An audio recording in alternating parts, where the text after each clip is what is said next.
Em tese, você não deveria, nem tem condição de conhecer todos os candidatos. Aham. Então, como é que deveria ser na prática, né?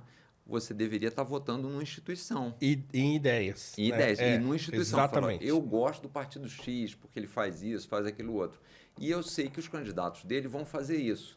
Então, eu posso depois, até dentro desse partido, fazer uma seleção de o candidato dele. Quem que eu quero dentro desse partido. Porque mas, assim, mesmo dentro do partido vão ter perfis diferentes. Você vai, mas aí é uma decisão não só mais simples de você fazer, uma escolha mais simples de você fazer, como também a mudança que você faça de um ou de outro, em tese, não deveria fazer muita diferença. Porque se o partido tem uma linha, todos eles vão seguir aquela linha. Essa deveria ser a lógica. Os partidos deveriam ser instituições. Qual seria a grande vantagem disso? A gente tira o personalismo da política, faz com que os políticos não sejam tão relevantes, e sim as instituições que sejam fortes, as ideias, os princípios e os valores. Ao mesmo tempo, na medida em que você tem a instituição forte, você pode trazer pessoas desconhecidas para participar, porque ela sendo desconhecida, mas tendo uma marca, um carinho por trás, ela vai ser eleita. É o contrário, né? Não Só é, que não que é a a pessoa gente... que chancela Exato. o partido. Aí o que acontece? O processo que a gente tem é o contrário disso.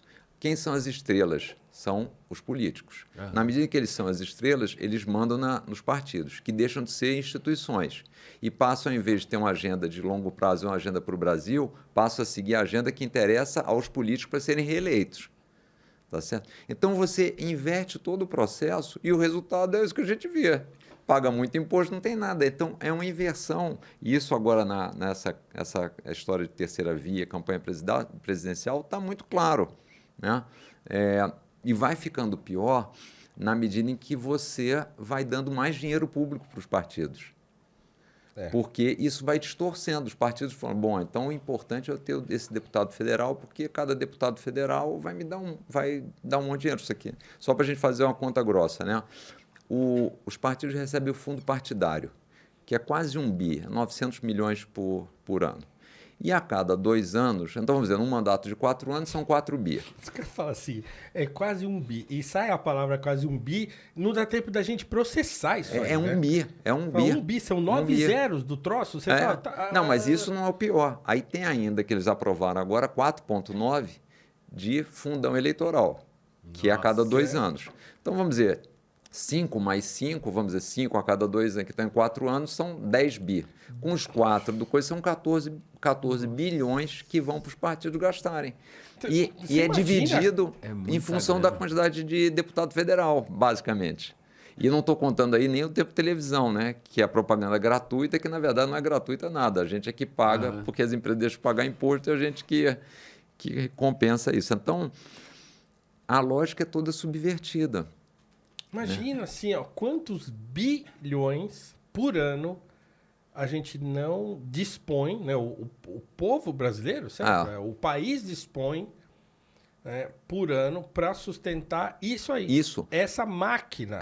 Isso é só para os partidos. Agora, por exemplo, o Congresso Nacional custa por dia, vamos lá, por dia. A primeira vez que eu vi esse número, eu falei, não, você vai estar errado, né? Tá brincando. Alguém 29 milhões de reais por dia. Por dia. Aí você multiplica por 365 dias, dá 10 bi e pouco. É quanto custa o Congresso Nacional. Isso? 10 bilhões. Ué, vai dar certo isso? Nunca vai dar certo, né? Não tem como. Não tem como. Não tem como. E aí você fala, bom, mas tem que fazer, tem que dar um dinheiro. Ela, mas não tem, estamos apertados dinheiro. Mas por que não cortou nenhuma dessas mordomias? Nada disso. Né? Nossa. Então, assim, estão voltando. Então, a nossa ideia no Novo lá atrás sempre foi fazer um negócio diferente para ter instituição que você pudesse votar no partido. Sim. E aí, tudo bem, traz as pessoas mas é difícil. Então, porque aí começa um outro problema, né?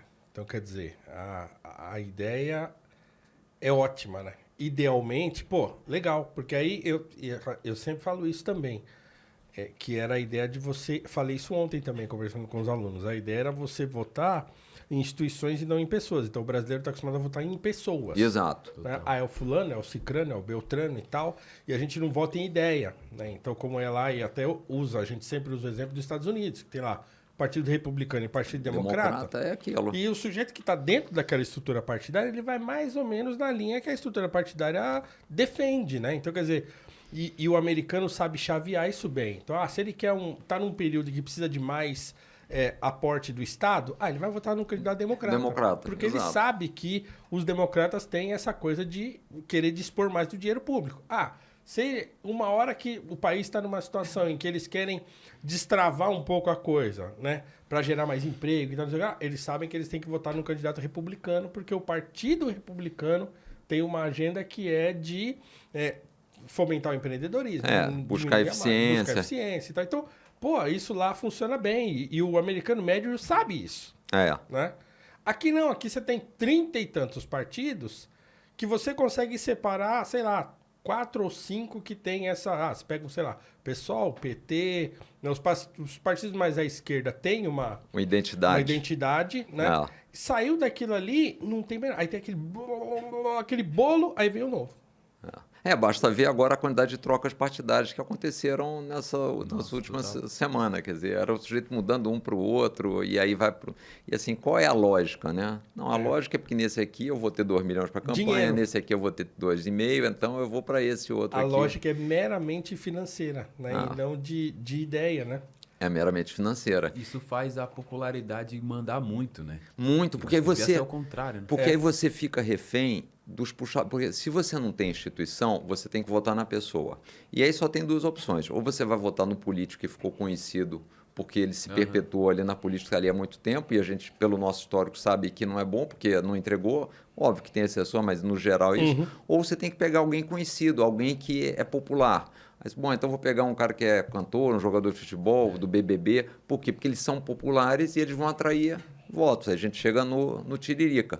Aí você pergunta, mas o Tiririca era o cara que eu contrataria e daria o meu dinheiro para ele definir, estabelecer as leis, quais vão ser? Não, mas é o cara que está eleito e vai levar uns outros juntos, entendeu? Por isso que a gente vive nessa sombra, né? De celebridades querendo se candidatar. E o país vira e mexe, entra num negócio assim, agora vem o Luciano Huck. O país fica doido porque fala, pronto, agora vem... E assim, por quê? Porque a gente sabe que se esse fulano se candidatar, ele ganha. Mas, de novo, esse é o nosso problema, né, Paulo? A gente fica sempre no Brasil, em vez de construir as soluções de longo prazo, a gente quer sempre o atalho. O cara quer sempre andar no acostamento. O cara quer furar a fila. Então, qual é o atalho? Bom, a solução de longo prazo seria construir instituições e ter os partidos fortes que a gente se identificasse. Mas não dá tempo, isso demora muito. Então vamos no atalho, vamos pegar alguém conhecido, a gente põe lá. E assim, de atalho em atalho, o tempo passa, a gente não resolve e a gente perde todo o tempo que a gente poderia ter construído as soluções de longo prazo e ter feito algo sustentável, a gente não faz. Então, por exemplo, nessas eleições, de novo, a gente está chegando nisso. Falei, e agora? Agora, daqui a uns 2, 3 meses, a gente começa a descobrir quem vai ser, quem vão ser os candidatos, o que a gente vai fazer, mas aí não dá tempo, não tem jeito.